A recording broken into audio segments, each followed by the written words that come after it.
పేద సామాన్య కుటుంబాల జీవితాల్లో వెలుగులు నింపాలంటే అది విద్య ద్వారానే సాధ్యమవుతుందని నమ్మి పేద ప్రజల ముఖ్యమంత్రిగా పనిచేసినటువంటి వైఎస్ జగన్మోహన్ రెడ్డి గారి మీద ఈ రోజున చాలా మంది విమర్శలు చేస్తూ ఉన్నారు. ఆయన అమ్మఒడి పథకం ఈ దేశంలోని ఎవరు అమలు చేయాల, ఒక కొత్త పథకానికి శ్రీకారం చుట్టి పేద సామాన్య కుటుంబాలు ఉన్నతంగా చదువుకోవాలి, నాణ్యమైన విద్యని అభ్యసించాలి, ప్రతి ఒక్కరూ బడిబాట పట్టాలి అని ఒక దృఢ నిశ్చయంతో విద్యా వ్యవస్థలో విప్లవాత్మకమైనటువంటి మార్పులు తీసుకురావడానికి అమ్మఒడిని ప్రవేశపెట్టి ఎంతో అద్భుతంగా అమలు చేసి ముందుకు వెళ్ళినటువంటి వ్యక్తి జగన్మోహన్ రెడ్డి గారు. వారి మీద ఈ రోజున కూటమి నాయకులతో పాటు షర్మిల గారు కూడా విమర్శలు చేస్తూ ఉన్నారు. తల్లికి వందనాన్ని ఏ విధంగా అమలు చేస్తారు, అమ్మఒడి కన్నా మెరుగ్గా అమలు చేస్తారా లేదా అనే విషయాల మీద షర్మిల గారు ప్రశ్నించకుండా, షర్మిల గారు తెలుగుదేశం పార్టీ అధికార ప్రతినిధిలాగా మాట్లాడుతూ ఉన్నారు. మీరు వైఎస్ రాజశేఖర రెడ్డి గారి బిడ్డని మర్చిపోవద్దని కూడా నేనైతే విజ్ఞప్తి చేస్తూ ఉన్నాను. మీరు కాంగ్రెస్ పార్టీ రాష్ట్ర అధ్యక్షురాలుగా ఉన్నారా లేదా అని అనుమానంతో నేనైతే అడుగుతా ఉన్నాను.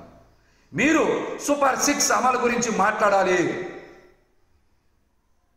అందులో లోటుపాట్ల గురించి పోరాటం చేయాలి. కానీ ఈరోజు ప్రతిపక్షంలో ఉన్నటువంటి జగన్మోహన్ రెడ్డి గారి మీద విమర్శలు చేస్తూ ఉన్నారంటే మీరు కూటమిలో రహస్య భాగస్వామ్యం ఉందని అందరికీ కూడా అనుమానం కలుగుతోంది. అదేవిధంగా మీరు B3 బాబుల చేతిలో బందీ అయ్యారా అని ఈ రాష్ట్ర ప్రజలకి అనుమానం వస్తోంది. మీకు కూడా చెప్పాలి, B3 బాబులు అంటే చంద్రబాబు గారు, పవన్ కళ్యాణ్ బాబు గారు, లోకేష్ బాబు గారు.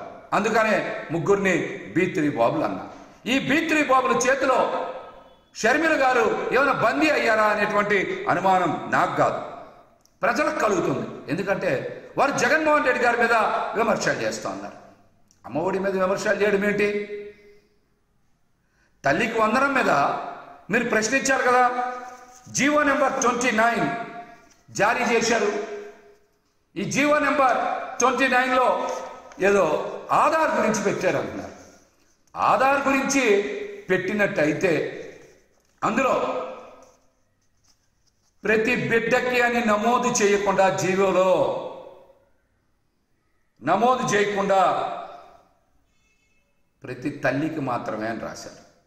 అది కూడా బిలో పావర్టీ లైన్ అనేటువంటి నిబంధన చేర్చారు. అంటే అందరి తల్లులకి కాదు, కొంతమంది తల్లులకే, రాష్ట్రంలో చదువుకుంటున్నటువంటి విద్యార్థులందరికీ కాదు, కొంతమంది విద్యార్థులకి అని జీవో నెంబర్ 29లో చాలా స్పష్టంగా ఉంది కదా. ఆ విషయం మీద మాట్లాడకుండా జగన్మోహన్ రెడ్డి గారి మీద మాట్లాడడం అంత సమంజసం కాదని కూడా ఈ సందర్భంగా నేనైతే తెలియజేస్తున్నా. మీరు ప్రజల తరపున పోరాడాలనుకుంటే కూటమిని ప్రశ్నించండి. జగన్మోహన్ రెడ్డి గారిని ప్రశ్నిస్తే మీరు ఖచ్చితంగా కూటమిలో రహస్య భాగస్వామ్యం ఉన్నట్టే, B3 బాబుల చేతిలో మీరు బందీ అయినట్టే అని కూడా ఈ సందర్భంగా నేనైతే తెలియజేస్తాను. నిన్న తల్లికి వందనం పథకం గురించి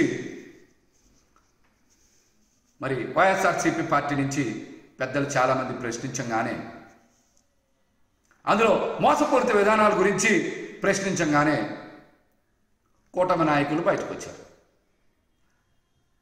రామానాయుడు గారు కూడా బయటకు వచ్చి మాట్లాడారు. ఆయన విస్తృతంగా ప్రచారం చేస్తారు. అందుకే ఆయన పెట్టారు నిన్న ప్రెస్ మీట్లో. మళ్ళీ ఆయన కూడా బయటకు వచ్చారు. మరి రామానాయుడు గారు జగన్ గారి మీద విమర్శలు చేయడమే పనిగా పెట్టుకొని అసలు పథకం గురించి మాట్లాడడం మానేశారు. మీరు చెప్పాల్సింది, ఈ రాష్ట్రంలో 1వ తరగతి నుంచి 12వ తరగతి వరకు చదువుతున్నటువంటి విద్యార్థుల సంఖ్య 1,05,00,000 1,06,00,000 ఉంది. మరి వారందరికీ కూడా మీరు ఇస్తామని చెప్పారు. ఒక్కొక్కరికి 15,000 ఇస్తే 15,600 కోట్లు 15,700 కోట్లు డబ్బులు ఇవ్వాలి. మీరు అంత బడ్జెట్ ఇస్తున్నారా, ఇవ్వట్లేదా? ప్రతి బిడ్డకి తల్లికి వందనం ఇస్తా అన్నారు కాబట్టి మీరు 15,600 15,700 కోట్ల బడ్జెట్ కేటాయించారు. అంత బడ్జెట్ కేటాయిస్తున్నారా లేదా? ముందు ఆ విషయం చెప్పండి. ఆ తర్వాత డిగ్రీ విద్యార్థులకో, ఇంజనీరింగ్ విద్యార్థులకో, పీజీ విద్యార్థులకో ఫీజు రింబర్స్మెంట్ గురించి తర్వాత మాట్లాడదాం. తల్లికి వందనం పథకంలో ప్రతి బిడ్డకి మీరు పథకం అమలు చేస్తా అన్నారు కదా. మరి ఈ రోజున ప్రతి బిడ్డ అని జీవోలో మెన్షన్ చేయకుండా తల్లికి మాత్రమే అని రాశారు. అది కూడా కొంతమంది తల్లులకు మాత్రమే అని రాశారు. ఈ మాటలని మీరు ఎన్నికల ప్రచారంలో చెప్పపోయారా? ఆ రోజే చెప్పాము, ఇది సూపర్ 6 కాదు, సూపర్ స్కామ్ మేనిఫెస్టో అని చెప్పాం. సూపర్ స్కామ్ మేనిఫెస్టో అని చెప్పాం. మరి దీని మీద పెద్ద ఎత్తున ప్రచారం కూడా చేశారు. B3 బాబుల గురించి మళ్ళీ చెప్పాలి. 40 సంవత్సరాల అనుభవం ఉన్న చంద్రబాబు నాయుడు గారు, 2 లక్షల పుస్తకాలు చదివినటువంటి కళ్యాణ్ బాబు గారు, స్టాన్ఫోర్డ్ యూనివర్సిటీలో చదివి పాదయాత్ర చేసినటువంటి లోకేష్ బాబు గారు జీవో నెంబర్ 29లో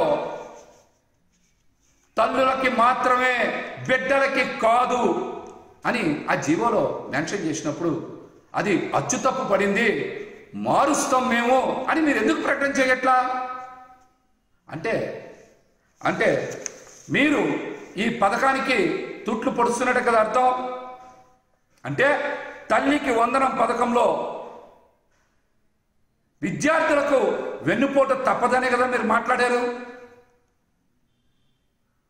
కాబట్టి మేము కూడా అడుగుతా ఉన్నాం, తల్లికి వందనం పేరు మార్చి, పథకం పేరు మార్చి తల్లికి పంగనామం, విద్యార్థులకి వెన్నుపోటు అని పేరు పెట్టండి. మీరు కూడా పథకం పేరు మార్చండి. తల్లికి వందనం అని పెట్టమాకండి. తల్లికి పంగనామం, విద్యార్థులకి వెన్నుపోటు అని పథకం పేరు మార్చండి. మార్చి చెప్పండి.